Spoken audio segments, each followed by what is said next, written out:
कस्बा छोटा था, इसका दिल और भी छोटा।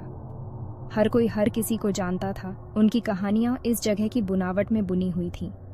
लेकिन कुछ कहानियां फुसफुसाई जाती थीं, चिल्लाई नहीं जाती थीं।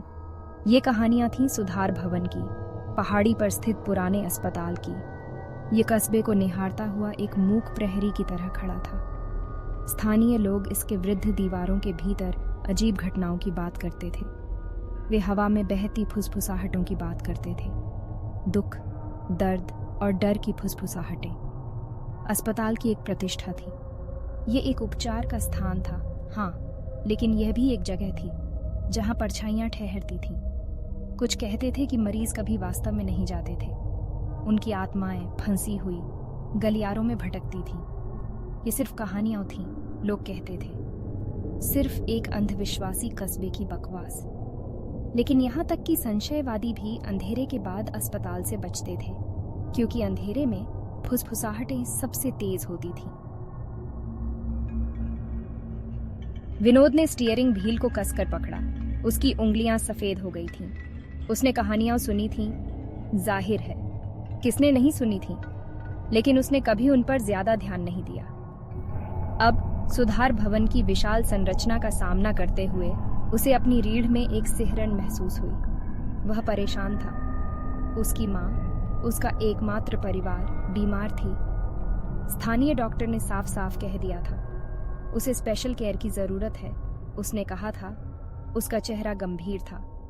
सुधार भवन ही तुम्हारी एकमात्र आशा है। आशा। ये शब्द विनोद के दिल में खोखले रूप में गूंजा। उसने अपनी माँ को कार से बाहर निकाला। उसका हाथ थोड़ा कांप रहा था जब उसने उसकी कमजोर बांह को छुआ। अस्पताल उनके ऊपर मंडरा रहा था। उसकी परछाई उनकी ओर बढ़ते हुए एक पकड़ने वाले हाथ की तरह लग रही थी। अंदर की हवा भारी थी, कीटाणुनाशक की गंध और कुछ अपरिभाषित, फिर भी अस्थिर। विनोद अपनी माँ को गलियारों में से घुमाते हुए ले गया। उसकी आंखें चारों ओर देख रही थीं। दीवारें नंगी थीं, पेंट छिल रहा था। खामोशी को केवल उनके कदमों की गूंज और दूर की फुसफुसाहट तोड़ रही थी। उसने अन्य मरीजों पर चोरी छिपे नजर डाली। उनके चेहरे आशा और निराशा के मिश्रण से भरे हुए थे। उपचार की आशा, इन दीवारों के भीतर कैद में रहने की निराशा। एक नर्स, जिसका चेहरा थकान से भरा हुआ था, उन्हें एक कमरे में ले गई। यह छोटा था, साधारण और ठंडा, लेकिन यह उसकी माँ के आराम के लिए एक जगह थी। जैसे ही उसने उसे बिस्तर पर लिटाया, विनोद अपनी बेचैनी की भावना को हिला नहीं सका।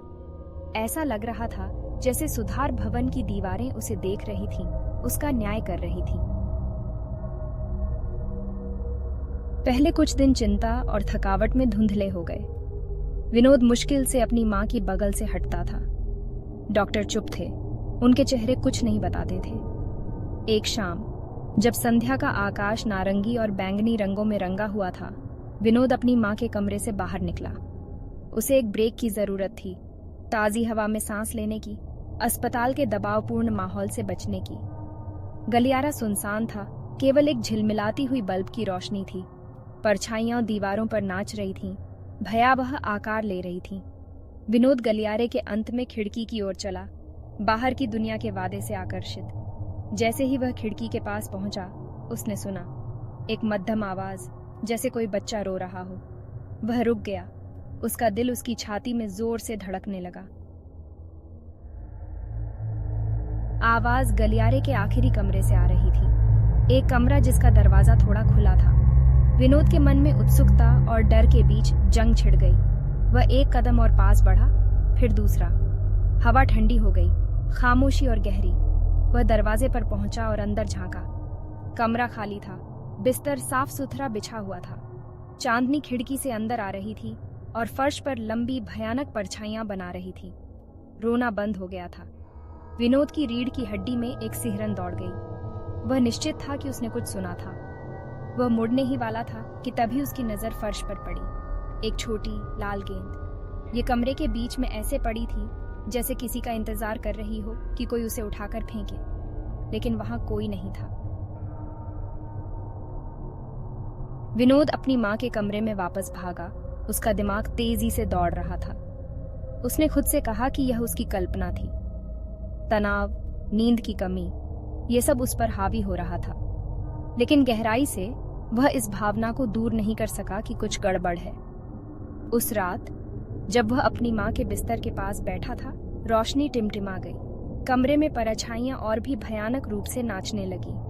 उसे कसम थी कि उसने हंसी की धीमी आवाज सुनी जो दालान में गूंज रही थी। उसने अनदेखा करने की कोशिश की, अपनी माँ पर ध्यान केंद्रित करने की, लेकिन हंसी तेज होती गई, करीब आती गई। ऐसा लग रहा था जैसे वह दरवाजे के ठीक बाहर से आ रही हो। वह उठा, उसका दिल उसकी छाती में तेजी से धड़क रहा था और उसने दरवाजा खोल दिया। दालान खाली था, हंसी बंद हो गई थी, लेकिन हवा में सड़न की गंध थी, किसी पुरानी और बुरी चीज की। अगले दिन विनोद ने अपनी चिंता एक नर्स को बताई। वह एक बूढ़ी औरत थी जिसके चेहरे पर बहुत अधिक दर्द देखने के सालों के निशान थे। उसने धैर्यपूर्वक सुना। उसकी आंखें एक अजीब उदासी से भरी हुई थीं। जब विनोद खत्म हुआ तो उसने आह भरी। सुधार भवन के बारे में कुछ बातें हैं, उसने कहा। उसकी आवाज मुश्किल से फुसफुसाहट थी, जिन्हें अछूता छोड़ देना ही बेहतर है। विनोद ने उस पर दबाव डाला, उसे जवाब चाहिए थे। एक पल की झिझक के बाद वह मान गई। यह अस्पताल, उसने कहा। उसकी आवाज थोड़ी कांप रही थी। इसका एक काला अतीत है। वे कहते हैं कि एक डॉक्टर कई साल पहले अपने मरीजों पर अनैतिक प्रयोग करता था। मरीज जो दर्दनाक मौत मर गए। वह रुकी, उसकी निगाहें दूर थीं। वे कहते हैं कि उनकी आत्माओं को कभी शांति नहीं मिली। वे कहते हैं कि सुधार भवन शापित है। विनोद ने नर्स की बातों को अंधविश्वासी बकवास कहकर खारिज कर दिया, लेकिन उस रात जब वह अपनी मां के बिस्तर के पास बैठा था तो वह खुद को देखे जाने की भावना से दूर नहीं हटा सका। वह परछाइयों में चीजें देखता रहा, हवा में फुसफुसाहटें सुनता रहा। उसे कमरे में किसी की मौजूदगी महसूस हुई, कुछ ठंडा और दुष्ट। उसने खिड़की पर नजर डाली। उसका खून ठंडा हो गया। एक चेहरा शीशे से चिपका हुआ उसे घूर रहा था। एक पीला, हड्डियों वाला चेहरा जिसकी आंखें एक अपवित्र रोशनी से जल रही थीं। विनोद डर के मारे पीछे हट गया। उसका दिल उसकी छाती में तेजी से धड़क रहा था। उसने पलकें झपकाईं और चेहरा गायब हो गया, लेकिन वह जानता था कि उसने क्या देखा था। उसने शापित डॉक्टर का चेहरा देखा था।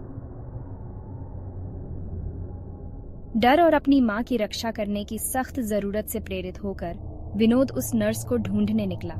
उसने उसे अस्पताल के पुस्तकालय में पुरानी फाइलों को देखते हुए पाया। उसने उसे खिड़की में चेहरे के बारे में बताया, डर की बढ़ती भावना के बारे में जो उसे परेशान कर रही थी। उसने गौर से सुना। उसकी भौहें चिंता में सिकुड़ गईं। डॉक्टर, उसने कहा। उसकी आवाज गंभीर थी। वह अपने प्रयोगों का विस्तृत विवरण रखता था। वे छिपा दिए गए थे, लेकिन मैं उन्हें खोजने में कामयाब रही। उसने मेज पर धूल भरी चमड़े की जिल्द वाली एक किताब की ओर इशारा किया। जो जवाब आपको चाहिए वह इसमें है। विनोद ने डायरी खोली। उसके हाथ कांप रहे थे। जैसे ही उसने डॉक्टर के भयानक शब्दों को पढ़ा, उसका खून ठंडा हो गया। प्रयोग, जो दर्द उसने दिया, उसकी क्रूरता। डायरी में एक अनुष्ठान के बारे में बताया गया था जो डॉक्टर ने किया था। एक अनुष्ठान जो उसे अमरता प्रदान करने के लिए था, लेकिन कुछ गलत हो गया था। अनुष्ठान उल्टा पड़ गया था, जिससे डॉक्टर की आत्मा अपने पीड़ितों की आत्माओं के साथ सुधार भवन की दीवारों के भीतर फंस गई थी। वे अस्पताल से बंधे हुए थे। उनका गुस्सा और दर्द उस जगह पर लगे श्राप को हवा दे रहा था। विनोद ने डायरी को जोर से बंद कर दिया। उसका पेट मंथन कर रहा था। वह आखिरकार समझ गया। सुधार भवन केवल उपचार का स्थान नहीं था, यह एक जेल थी। प्रताड़ित आत्माओं के लिए एक जेल जो रिहाई की तलाश में थी, और वह अपनी मां को इस शापित जगह पर ले आया था। विनोद अपनी मां के कमरे में वापस भागा। एक अजीब सी बेचैनी उसे जकड़ रही थी। उसे वहां से निकालना था, लेकिन जैसे ही वह कमरे में घुसा, उसका खून ठंडा हो गया। उसकी मां अपने बिस्तर पर पड़ी थी। उसकी आंखें बंद थीं, लेकिन उसका चेहरा शांत था। उसने उसकी नब्ज टटोली।